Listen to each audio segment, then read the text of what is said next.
Alright, doing an oil change. Already primed my filter. You don't have to prime it a lot with these. The filter is at an angle.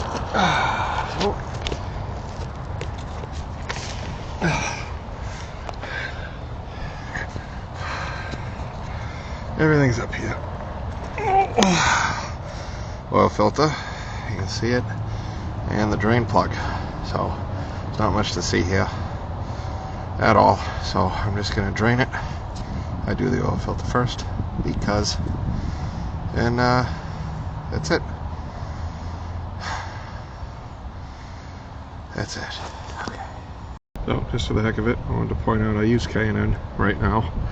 Either that or Wix. But I didn't need an oil filter wrench because you can see you can put a socket on the end of it to break it free. So I'm just going to let her drain off another couple of seconds and then drain the oil itself. While she's draining off here,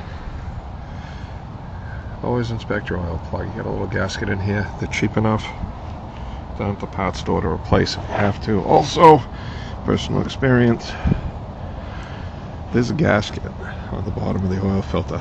I've had it stay on the motor before. Adhered to it. And I didn't notice it.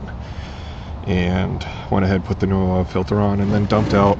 At the time, it was an 02 3/4 ton with the 5.9 Magnum, puking oil all over the parking lot. So make sure that filter, the O-ring, comes off as well. Okay. Alright, so we're done underneath. I got my funnel set up. I run the Ultra Platinum 520 Pennzoil. Things I didn't mention, you're a 13 millimeter on the drain plug, and